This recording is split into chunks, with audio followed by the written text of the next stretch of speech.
E aí, pessoal, tudo bem? Boa noite. Como é que vocês estão? Bem, hoje eu tô com o microfone, a gente está melhorando devagarzinho os nossos setups aqui para tentar melhorar cada vez mais a qualidade das nossas transmissões,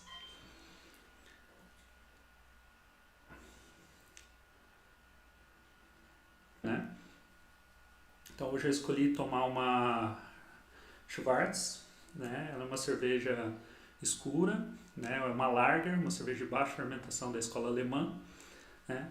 Como a gente é especialista em cervejas de alta fermentação, as chamadas ales, eu não produzo na nossa linha principal, na nossa linha a gente não produz é, esse estilo, né? Mas é um estilo escuro muito bom para ser tomado agora durante.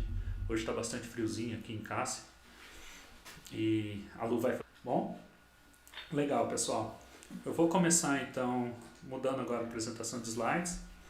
Bem, quem não me conhece, eu sou o Carlos, eu sou mestre cervejeiro da cervejaria Fat Cat, aqui em Caça dos Coqueiros. E estamos desenvolvendo esse projeto, esse curso, que é o Fat Cat Talks, onde a gente começou a conversar um pouco sobre cerveja e optamos em começar um pouco pela história da cerveja, né? Quem não assistiu ainda, eu recomendo que assista os vídeos passados, porque a gente vai todos eles são construídos, né, de forma a gente discutir um pouco a aventura da cerveja na história da humanidade. Bom, então semana passada a gente falou um pouco sobre a Idade Antiga, né, e hoje a gente vai avançar um pouco na história e ver como é que era a cerveja na Idade Média. Diferentemente da Idade Antiga, lá dos egípcios, a Idade Média já a gente tem muito mais relatos históricos, então ela passa a ser muito melhor documentada do que era, por exemplo, no Egito Antigo, né? Então, bem, mas quando realmente começa a Idade Média, né? A Idade Média está muito ligada à queda do Império Romano. Então, conforme o Império Romano se expandiu, ele invadiu o território de vários povos, né? Os chamados pelos romanos de bárbaros, né? Bárbaro significa, vem da etimologia da palavra que é não grego, ou seja, aqueles povos que não eram gregos ou romanos eram chamados de bárbaros, né? Então esses povos que foram conquistados, eles consumiam muita cerveja. Roma e Grécia, como a gente discutiu no episódio 2, eles não tinham o costume real de tomar cerveja, eles tinham muito mais a cultura do vinho. Entretanto, os povos bárbaros, a cerveja era a bebida que estava enraizada na cultura deles. Então, mas com a conquista do Império Romano, eles puderam aproveitar um pouco das tecnologias que os romanos já possuíam, desde ferramentas ou até mesmo métodos de fabricação, e aplicar isso para a cerveja. Com isso conseguiram melhorar cada vez mais a qualidade da cerveja, né?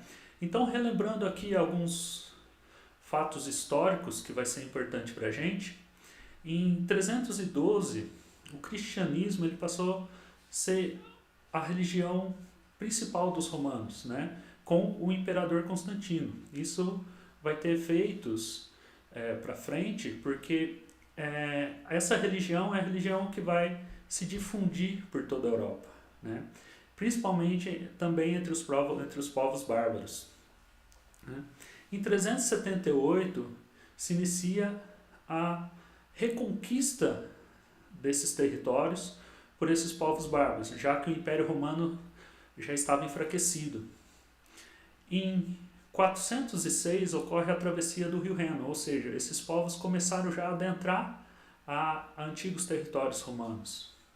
E em 410 ocorre aí o saque à cidade de Roma pelos povos bárbaros, né, já mostrando que realmente já, vamos dizer, finalizando o Império Romano e já iniciando assim a idade que a gente começa a chamar agora de Idade Média. Bem, mas como é que eram esses povos bárbaros? Bem, os povos bárbaros, eles eram politeístas. E a cerveja estava enraizada na cultura deles, né? Por exemplo, algumas lendas, como a que Odin, que era um dos deuses, recompensava os heróis mortos nos campos de batalha com uma festa e bebidas, entre elas a cerveja, né? E essa seria uma festa que jamais se acabaria e a bebida jamais se acabaria. Essa era a recompensa aos heróis da guerra, que morreram em guerra, né?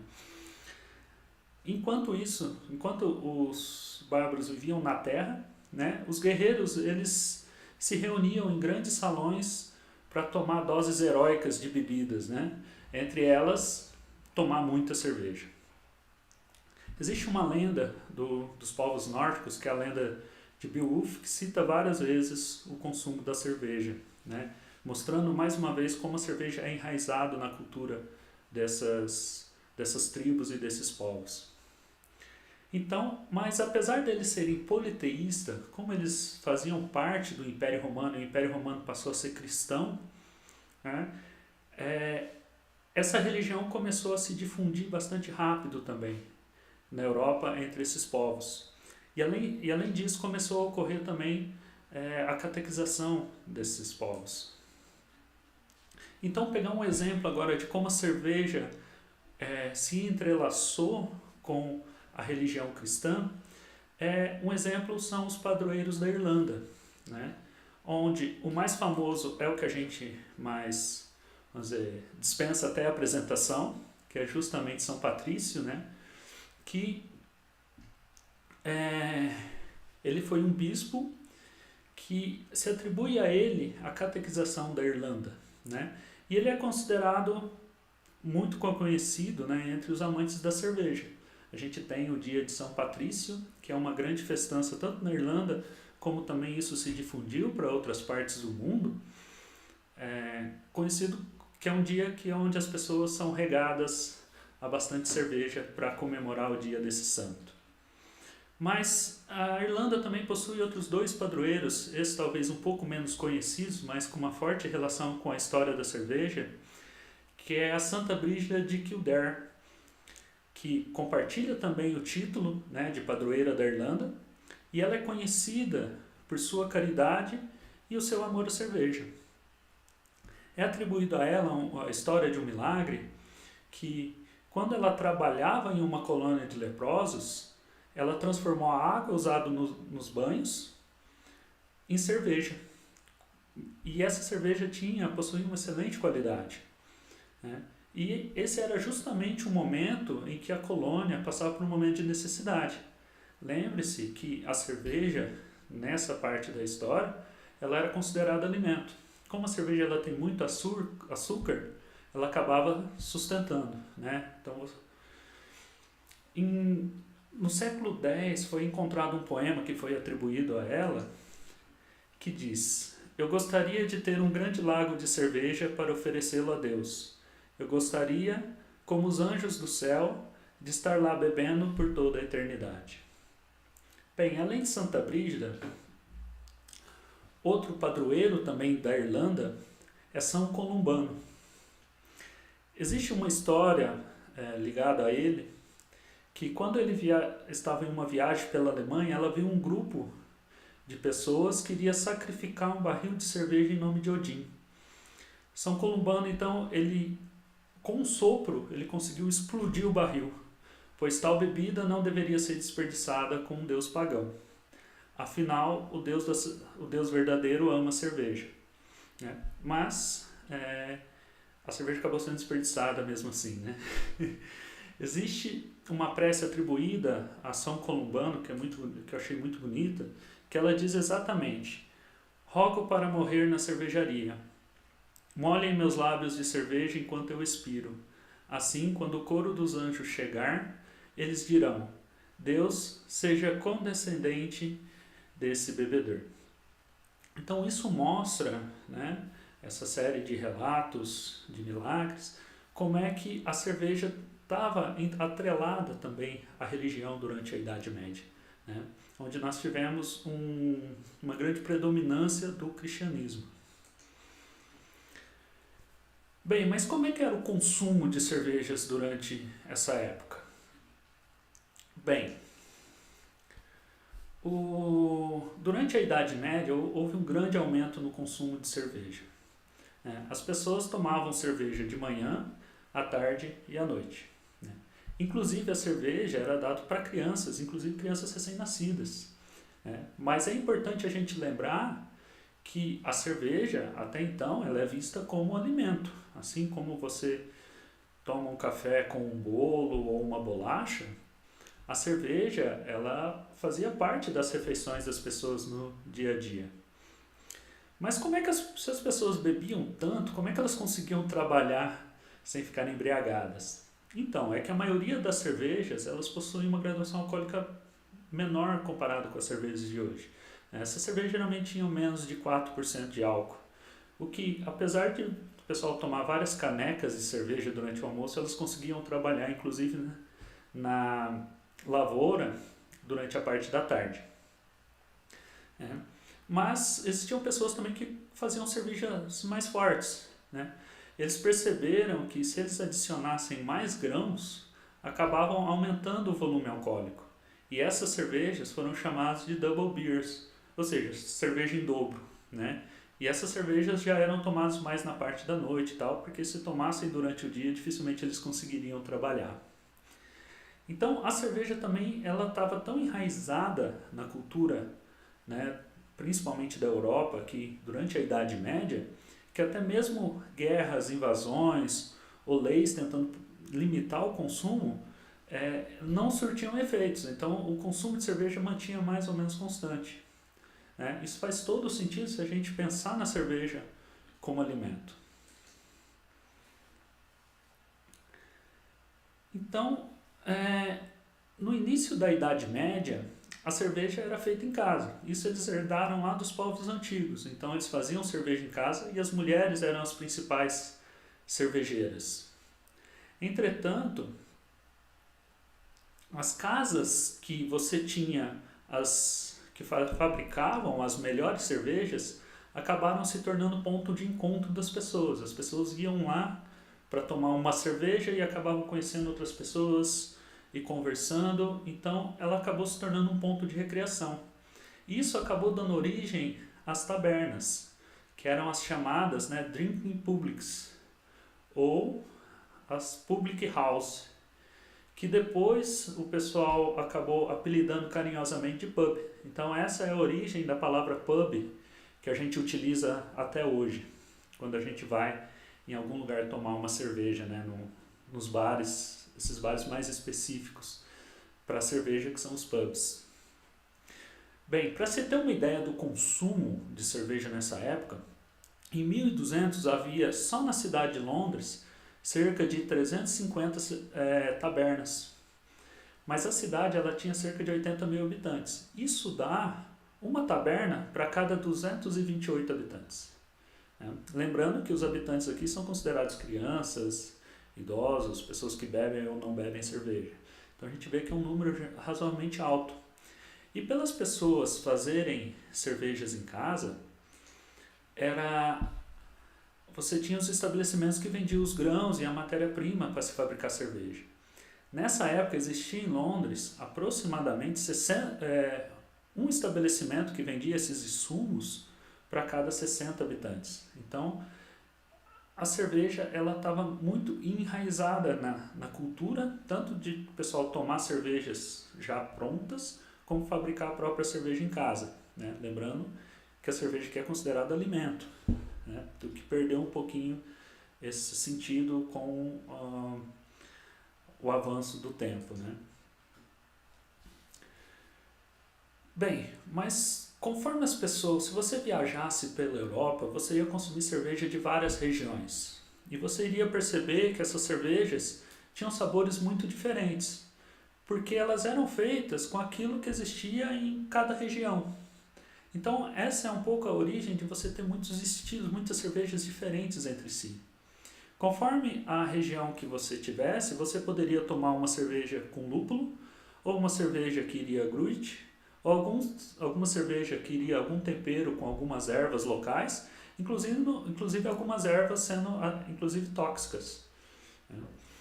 Ou, dependendo da região que você tivesse também, o próprio grão que é fabricado a cerveja seria diferente. Você teria grãos feitos de cevadas ou de trigos, ou outros grãos, ou até mesmo vegetais, como por exemplo beterraba. Então, e além disso, quando o pessoal fazia cerveja e a cerveja não dava muito certo, existia muita superstição em torno da cerveja, porque eles não entendiam o processo de fermentação. Então, se a cerveja desse errada, era porque o meu vizinho tem poderes mágicos e fez alguma coisa para atingir a minha cerveja, ou a presença de uma pessoa, o meu primo colocou olho gordo na minha cerveja, ou até mesmo forças cósmicas, ou o sol e a lua, existia a lua, melhor lua para fazer cerveja, ou melhor sol para fazer cerveja. Então isso também ainda estava bastante enraizado durante a cultura na Idade Média, em volta da cerveja. Mas conforme o tempo foi passando, as pessoas começaram um êxodo rural, as pessoas começaram a sair do campo, onde você era basicamente agrícola, e começaram a vir para as grandes cidades, em busca de proteção ou de melhor qualidade de vida.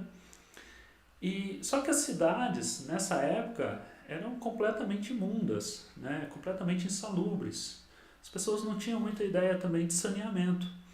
Então, as pessoas viviam amontoadas, todas uma em cima da outras, as cidades cheias de ratos, pulgas, e o próprio esgoto o pessoal jogava na rua pela janela. Então, as ruas eram puramente esgotos abertos, a céu aberto, o que trazia muitas doenças.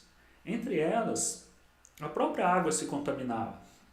Entre essas doenças, a gente pode citar aqui a cólera, o tifo, entre outras doenças que são transmitidas pela água. Entretanto, durante o processo de produção de uma cerveja, ela tem o processo de ser fervida. Então, quando ela era fervida, você matava os agentes patogênicos. Então, sim, era mais seguro nessa época você tomar uma cerveja do que você tomar um copo de água. Além disso, por mais de 1 milênio, a própria cerveja ela foi utilizada como medicamento. Por exemplo, quando você era ferido por uma espada, a recomendação era que a cerveja quente era que você tomasse cerveja quente misturada com gordura de serpente. Bem, tendo esse panorama de como era a cerveja na sociedade, um grupo que teve um papel fundamental foi justamente os monastérios e abadias com os monges. Por quê? Em São Bento, que viveu de 480 a 547, ele instituiu a clausura monástica, onde ele estabeleceu regras para convivência dos monges, onde eles deveriam ficar confinados, levando uma vida de oração e trabalho. Então, como caridade, esses monastérios ofereciam hospedagem aos viajantes. Então, para suprir a cerveja para todas as pessoas que moravam dentro do monastério, mais esses viajantes, eles precisaram começar a produzir a cerveja em larga escala. Entre essas abadias, a gente pode dar como exemplo a abadia de Weihenstephan, na Bavária, que fica na Alemanha, que ela começou a produzir cerveja por volta mais ou menos do ano 800. E ela produz cerveja até hoje. Apesar dela começar a ser vendida apenas em 1040, e a gente vai ver o porquê que essa cerveja começou a ser vendida. Tá? Então, os monges, por eles saberem ler e escrever, eles começaram a fazer os registros de receitas e de experimentos que eles faziam. E uma boa parte dessas receitas conseguiu chegar até os nossos dias. Então a gente tem uma documentação hoje de como era feita essa cerveja. Bem, a gente precisa lembrar que a cerveja ela era doce, né? E o dulçor da cerveja incomodava um pouco, né? Você não conseguia beber grandes quantidades de cerveja por causa desse dulçor. Então as pessoas adicionavam várias ervas, entre elas o lúpulo, mas uma das misturas mais comuns que o pessoal utilizava era o gruit. O gruit, ele era justamente um conjunto de ervas que era esmagado e adicionado à cerveja. Só que até hoje não se sabe, não se tem nenhuma documentação sobre como é que esse gruit era feito, né? E além disso, a receita do gruit ela era guardada a 7 chaves e só era passada de pessoa para pessoa, de boca a boca. Bem, com essa bebedeira toda, vamos dizer assim, né, com todo esse pessoal se alimentando de cerveja, o Estado não tinha nenhum controle sobre isso, né? E principalmente como faturar em cima disso, né? Então, com o gruit, as autoridades, os nobres e a igreja começaram a ver uma possibilidade de você lucrar e também controlar a produção de cervejas através do gruit, né? Lembra, a cerveja era feita em casa, então a grande maioria das pessoas tomavam cerveja em casa, né? Então o governo não tinha como entrar nas casas das pessoas e proibir com que elas fizessem cerveja. Entretanto, o Estado ele tomou o monopólio do gruit, onde ele vendia, onde só o Estado poderia vender o gruit ou estabelecimentos certificados pelo Estado.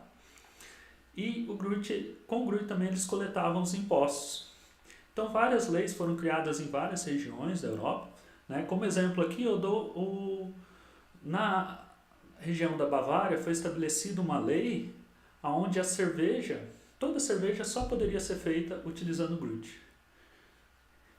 E com isso, indiretamente, você acabava taxando todas as cervejas produzidas, né? Uma vez que você impunha que toda cerveja tinha que ter o gruit. E essa licença era chamada de Gruitrecht, perdão, meu alemão não é tão bom, mas a Luciana fala um pouco de alemão, pode me ajudar. Gruitrecht. Fala um pouquinho mais alto. Gruitrecht. Justamente. Essa era justamente a licença que garantia que aquele estabelecimento poderia produzir e vender o gruit. Então, com isso, com o Estado, os reis, a nobreza e a própria igreja, né, que era entrelaçada ao Estado nessa época, eles acabaram formando um tipo de máfia, onde é que se eles vissem que você estava produzindo cerveja sem utilizar o gruit, você era basicamente extorquido e a reação contra você geralmente era violenta. Então, se você vê-se nessa época, você realmente não queria discordar ou arrumar confusão com os vendedores de gruit. E, além disso, se você não pudesse pagar pelo gruit, que era a grande maioria das pessoas, lembrando que você tinha uma camada muito pobre, você era obrigado a comprar cerveja de algum lugar ou que tinha a certificação para poder usar o gruit. Então, geralmente, você tinha duas opções nas cidades. Ou você comprava cerveja da cervejaria municipal, que era controlado pelo Estado, ou você teria que comprar cerveja dos monastérios, né? Que, além deles venderem essa cerveja com gruit, essa cerveja também era distribuída aos viajantes e distribuída também aos pobres, porém, logicamente, era a cerveja de má qualidade. Bem, com isso, a produção de cerveja ela deixou de ser caseira, né, ou feita em pequenas escalas, né, em pequenas cervejarias, e começou a se concentrar nas grandes cidades, em que era produzida em larga escala. Nesse ponto, a mulher ela perde o papel de cervejeira, né, já que essas grandes indústrias geralmente já começou a ser produzido pelos homens. Relembrando só o exemplo que eu dei lá da abadia de Weihenstephan, ela obteve a licença dela em 1040.